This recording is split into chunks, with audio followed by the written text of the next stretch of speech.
นี่เด้ทุกคนความตั้งใจว่าสิลงมากินนี่ยังสดอยู่ได้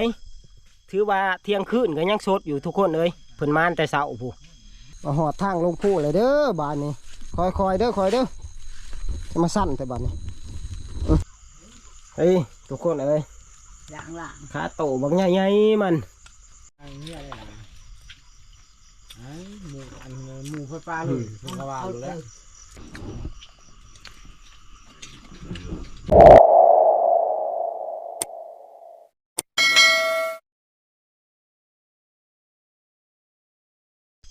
เอา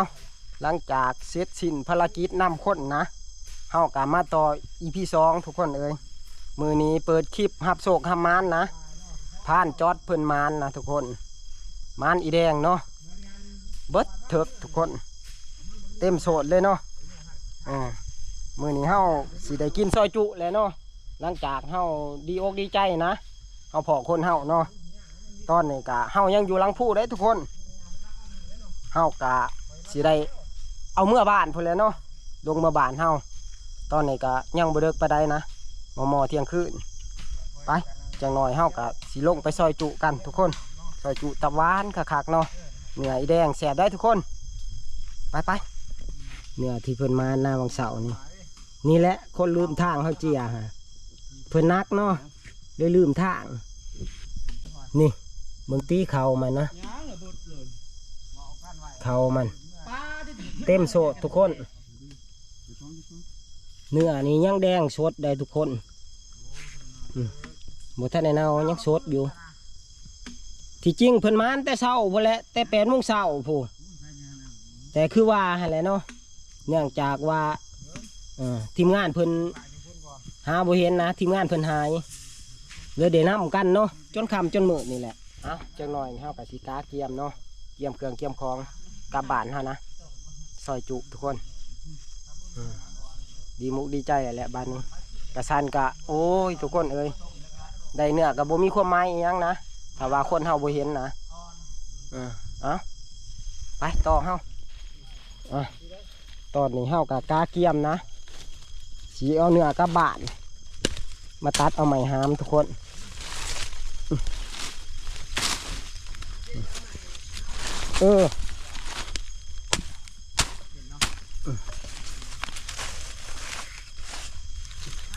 ตอนนี้กะเวลากะเที่ยงคืนทุกคนน้องบ่เด็กตรงเนาะเอา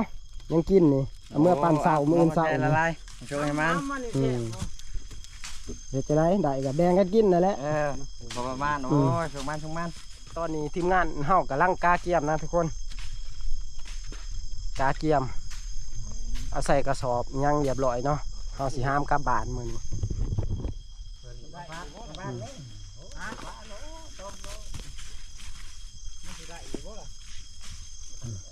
สียังสดอยู่ได้ทุกคนยังแดงของต้องอยู่เนาะนี่เด้เครื่องมัดนี่เครื่องมัด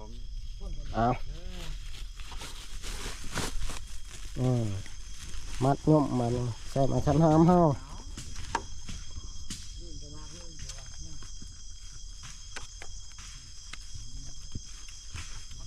อันนี้แหนมด้วย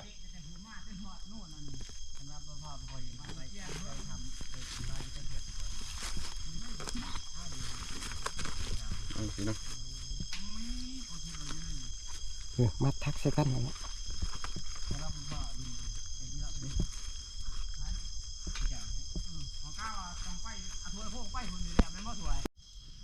มันได้อยู่บ่เลยขอยามันรุดนี่นะ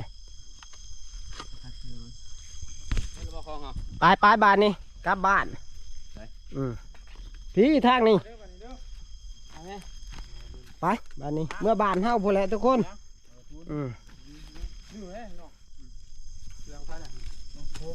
ตอนนี้กะเวลากำลังเที่ยงคืนนะเมื่อนี้เฮากะสีเห็ดซอยจุคักๆไปนี่ไปเด้อบ้านนี้เด้อเมื่อป้าอะไรบ้านนี้ขอมุกขอบใจละลายโอ้ยเนาะไป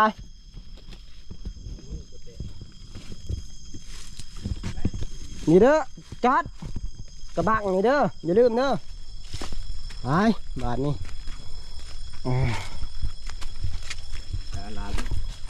ห้ามบืนนู่นเอาหิวนอนกับพ่อหิวนอนแหละทุกคนมือนี้เพราะว่ามันก็เที่ยงคืนแล้วเนาะมือนี้เนาะไปตอนนี้เฮาก็มาหอนนู่นแหละทุกคนเลยเฮาสิอยู่พักผ่อนก่อนนะถ้าทีมงานเฮาเนาะเพราะว่าทีมงานเฮาก็เริ่มย่างไว้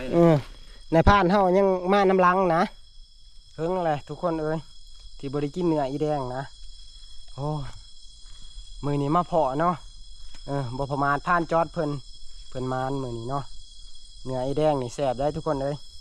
ซอยจุแจวเพียโอ้ขาดกระเนาะมูสำหรับในพานนี่เนื้ออีแดงนี่มันสีขากกว่าเนื้อหมูได้ทุกคนเพราะว่ามันมีเพียเนาะเพียคมเบิดเท่านั้นทุกคนเนื้อเฮาในมือนี้มี2 เตาเลยทุกคนน้ำหนักกะประมาณเล่าๆอยู่ใน40 กิโลนะทุกคนแห้งแล้วพี่น้องบืนนู่นมึงนึงนี่ไล่ไข่หน่อยเลยทุกคนกะย่างบ่ใกล้ดอกประมาณ1 กิโลกะหอดดินเพียงเลยเดี๋ยวเฮากะไปหอดรถเฮาเนาะเพราะว่าทีมงานเฮาเอารถมานะมื้อนี้เอารถมาใส่มาพุ่นและเมื่อซอยจุแจวเพียคมๆอยู่เฮือนเฮาพุ่นแหละทุกคนเอาพุ่นดิเห็นแสงไฟในผ่านเพิ่นมาเลย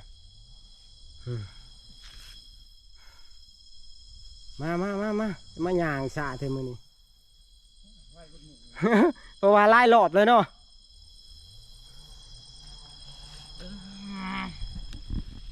ไปเดินทางต่อบัดนี้เฮาโอ้ยสิเด็กสิดื่นแล้วมื้อนี้ในผ่านเพิ่นกระย่างก่อนเลยไปพุ่นแล้วไปซีไกลแน่พุ่นแล้วเฮาจังคอยเปลี่ยนกันทุกคนขอกันอยู่เที่ยงพุ่นเลยเนาะบ้าถึงบ่ได้กินนี่บ้าเมื่อตอนนั้นแหละ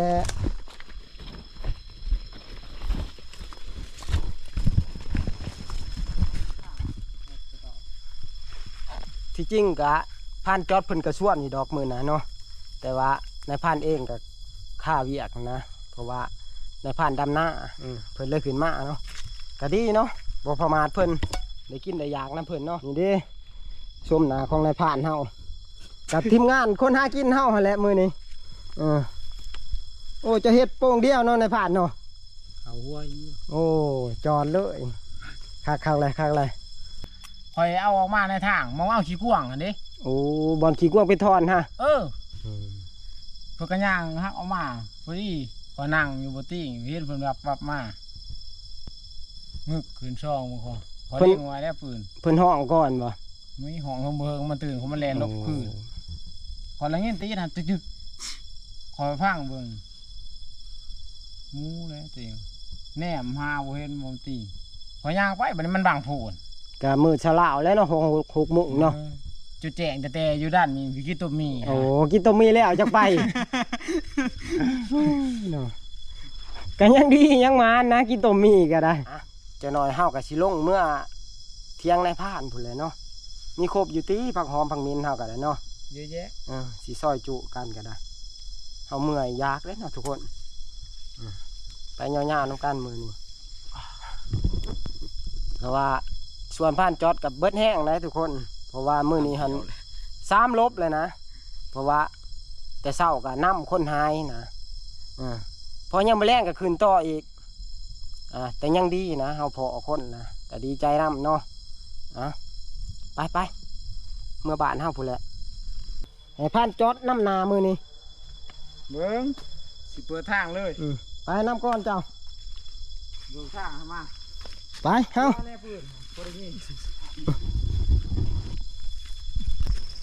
ไป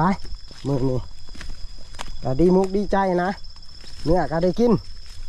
ส่วนคนเฮาที่ลงป่ากะเฮาน้ำเพาะเลยก็ดีใจน้ำเนาะก็ปลอดภัยดีทุกคน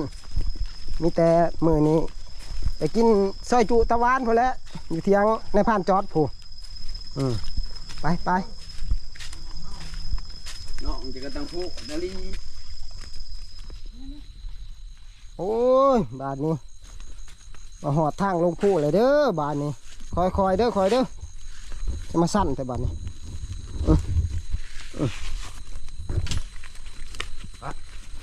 เอาไป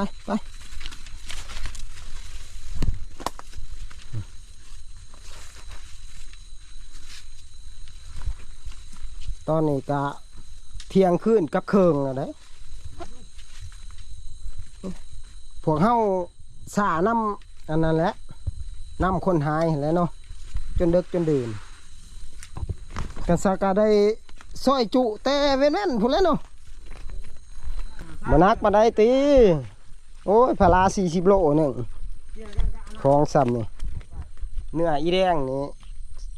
เยี่ยวเนี่ยหากินยากได้ทุกคนเลยปีนี้ตัวที่2ตัวนี้แล้วเนาะในผ่านได้กินนะเดี๋ยวนี้ก็ได้กินน้ำพันจอดเพิ่นเนาะเดี๋ยวก่อนก็ทีมงานคนหากินเฮามาน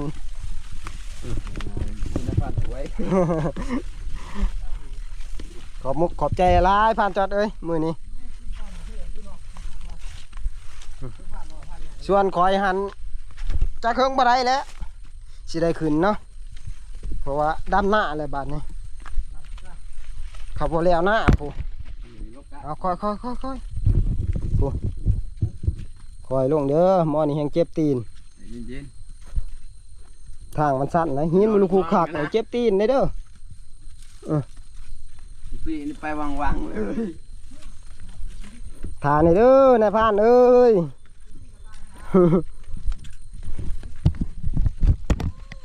คอยหันเห็นเจ้าไปคอยอยากไปอยู่ลีได้มือนะครับหันกะเมื่อยแหละของแนวมาแต่คู่ว่ามือนะ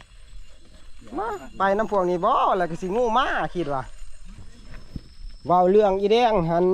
ทางทำพุ่งเนาะลายเข้าไปหมื่นเนาะจอดเนาะโคตรว่าลายทางนะ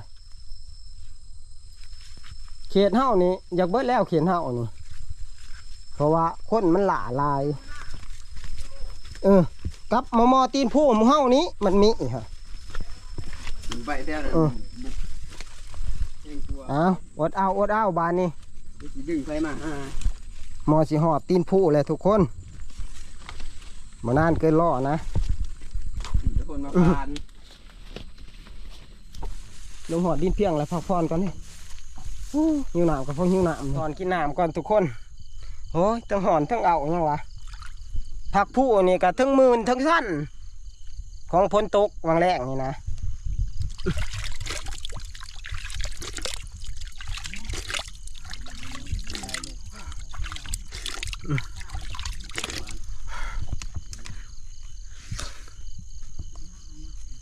แนวนี้แหละทุกคนเอ้ยว่าแต่หอดเราดูเห็ดหน้าปีกะบ่ค่อยได้ไปดอกเนาะเฮิงไปเท่านึงเนาะตั้งเถื่อมือได้บ่เมื่อยกะเฮากะสิไปไต่ตาเนาะไปเงี้ยงหั่นแหละ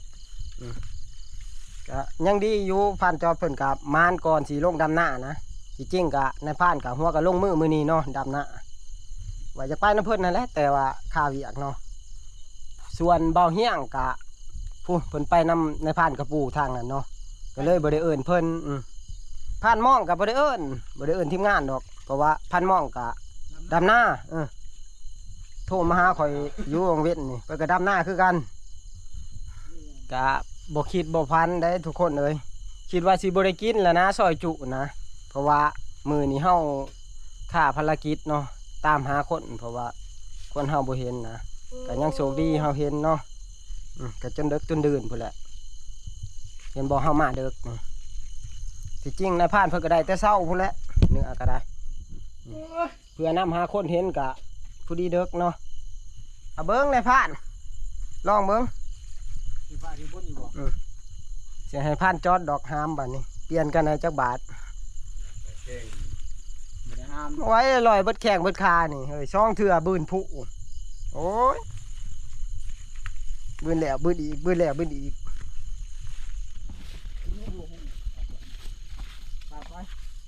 ไปต่อบาทนี้แกเอาที่เขาคนละสู้เลย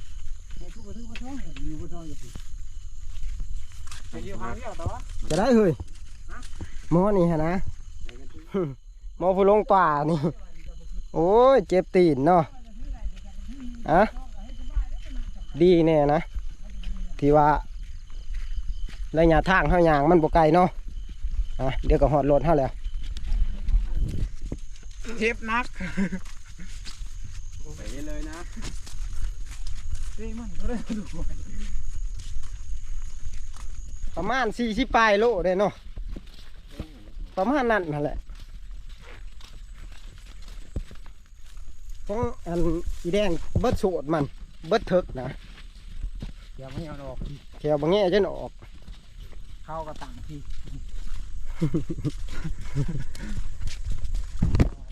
แต่กับเช่นเมื่อยแล้วผม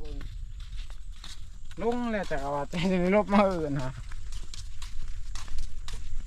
หอมสำหรับสิ่งอันนั้นเลยตอนนั้นแต่เห็ดกับดีไซน์จะโชว์ก็ชอบเบียดนี่ ตอนนี้ก็มาฮอดเที่ยงเลยเนาะฮอดเที่ยงให้เพิ่นที่ว่าพวกเฮาเอารถมาจอดพาเพิ่นป้าไว้นะโอ้มือนี้เทั้งเมื่อยเทั้งมืนมือนี้ลงผู้ยามกลางคืนเนาะสบายบาทนี่ฮอดรถฮอดล่างเลยเอาขึ้นรถแล้วก็เรียบร้อยปืดมาฮอดเที่ยงเฮาบาทนี่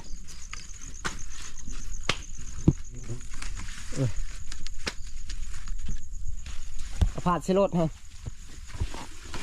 อะไรก่อน ไปมือเพื่อนทำมือซ่านเราไปเลยโอ้ยเปื่อนเบิดเนาะอย่ามันเปื่อนกับของกินดอก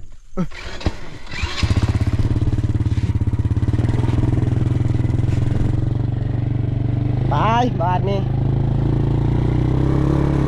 เอาออกก่อนนะ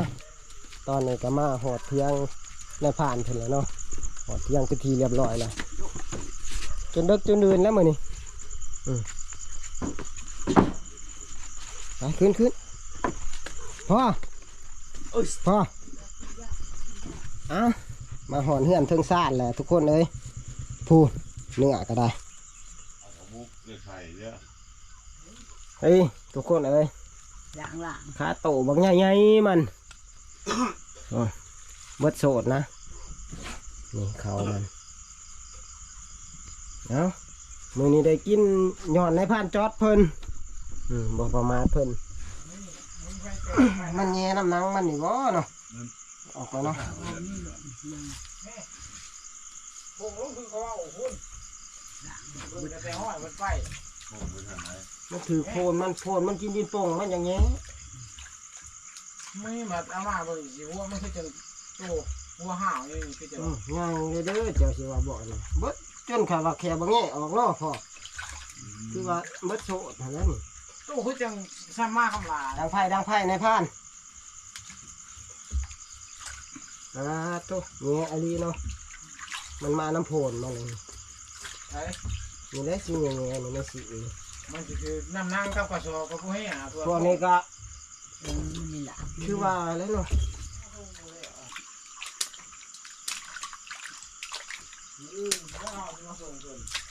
หลังจากที่เฮาล้างทำความสะอาดแล้วเฮาสิมาสำเร็จนะ เจ๊ใช่ในทุ่งตัวนี้บ่ สำเร็จออกให้เป็นตอน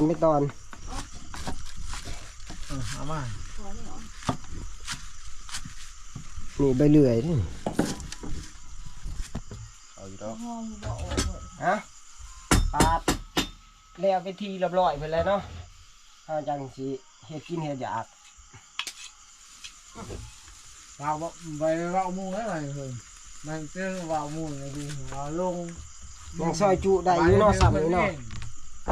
โอ้จนเขียวมาแง่ออกได้ไหมถือว่าเต็มโซ่แล้วอันนี้ครับ บ่เคยหลายตู้ แต่ว่ามันรุนน้อยนะเนาะคันกินยากเวทนี่คือสิยังสิขาดเนาะยากเวทนี่ มันมาหอดทำหมูแต่ยังเข้า เนาะ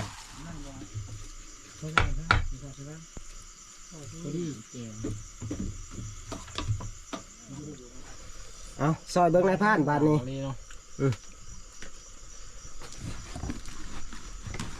มอนน่ะนกเอาวงใส่อะเฮียง โอ้มื้อนี้สิได้เนาะพักเฮาบ่ครบ เลิกอ่ะ มันเดึกเลยมาทุกคนกินซอยจุนะตอนสีเดึกๆเนาะบ่อยากไปได้แล้วมันเดึกแล้วมื้อนี้ ใกล้เวลายาแล้วมั้ง กินกับบ่ครบทีมนะมันกับบ่แซ่บเนาะเคยกินพร้อมหน้าพร้อมตากันกินหลายคนคือจังว่าแซ่บทุกคน มีบ่เล็กอย่าง มา โอ้ยเล็กอย่าง แก้วเพีย เปียกผม เล็กอยู่เล็กค่ะ บ่นางมันบ่ เจ้าครับ ผู้ปาดผู้ดีบดคา1 ปี รวยมากของยอดตกมา มาที่น้ำมันซุกข้างใน เนี่ยหันมาทางพานจอดเกียงแหละพานจอดเขตข้าวเดียว มากันยังเนาะ ตัว กินปลาซุกมวย เฮ้ยไม่ละบ่ทัน กันเฮามาหอดเตเว่นนะฮะเฮ็ดลาบเลือดกินทุกคนเบิดเท่านั้นเลย ผู้เฒ่าเพิ่นว่าแซ่บแท้ โอ้ยยอมเล็บก็เบิดเท่านั้นแหละอีแดงนี่ ๆก็เขาบ่เคยกิน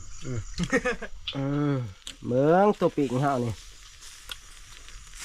ได้ที่แล้วบอก ไอ้หมูอันหมูไฟฟ้าเลยเพิ่นก็ว่าอยู่แล้ว สลัดนี่คือ เมื่อหาตอนเย็น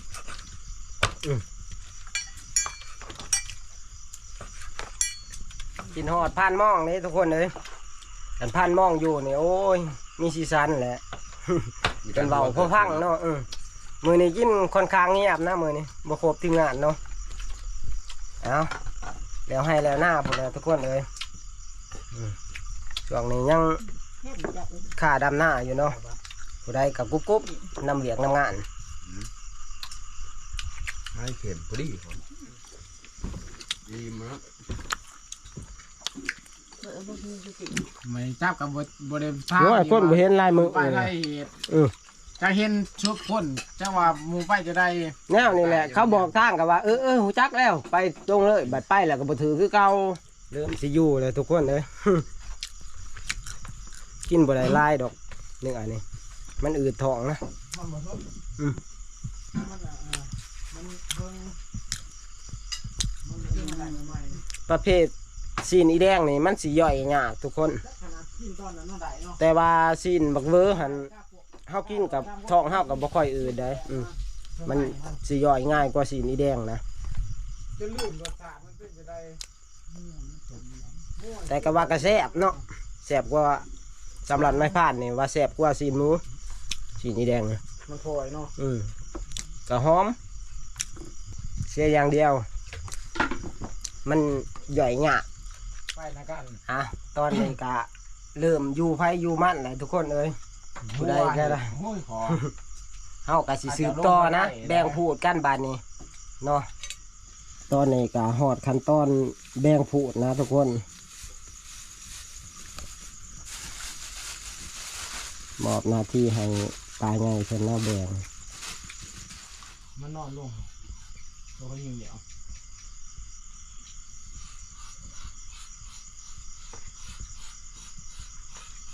ลงมาแลนเจียบลบขึ้น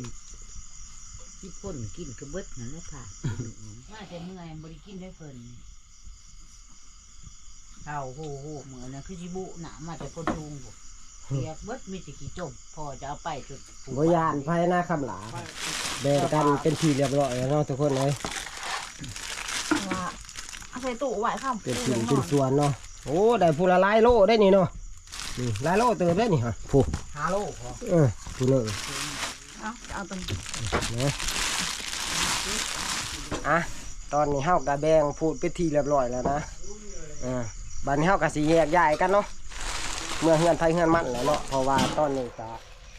พรที่แจ้งแล้วทุกคนเลยเพื่อกินข้าวกินน้ำก็ดึกดื่นเนาะไปบาดนี้ขอบใจหลายๆบาดนี้กลับบ้านก่อนได้ของกินแล้วมื้อเช้าก็ลุยงานหน้าได้มื้อเช้านี่ได้ของกินของอยากแล้วก็สิกลับมื้อนอนแล้วทุกคนเอ้ยเงินไผเงินมันแล้วล่ะปานจอด ไป ขอบใจเด้อมื้อนี้ นี่ต้องมาขอ สำหรับมื้อนี้บ่ประมาทผ่านจอดนี่แหละเนาะได้ยินย้อนเพิ่น เงินเอาไปไหม ที่หลอง โอกาสหน้าเฮาคือสิได้ร่วมกันอีกเนาะไปมือเฮือนก่อนบัดนี้ เงียบย้าย มัน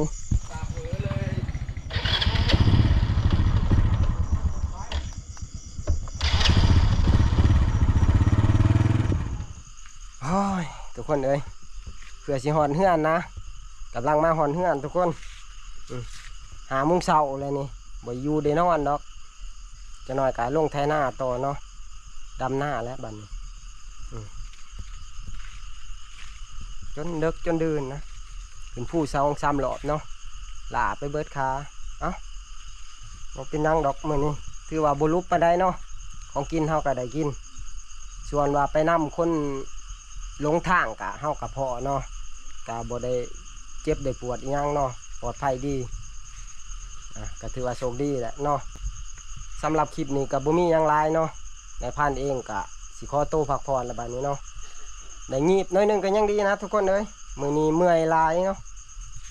ปีนผู้หดช่องรอบผู้มื้อนี้ขอบใจทุกคนที่เข้ามาหาเบิ่งหาชมกดไลค์กดแชร์ให้นะเพื่อเป็นกำลังใจให้นายพานเฮ็ดคลิปใหม่ๆให้เบิ่งอีกในต่อหน้าเนาะขอบใจทุกคน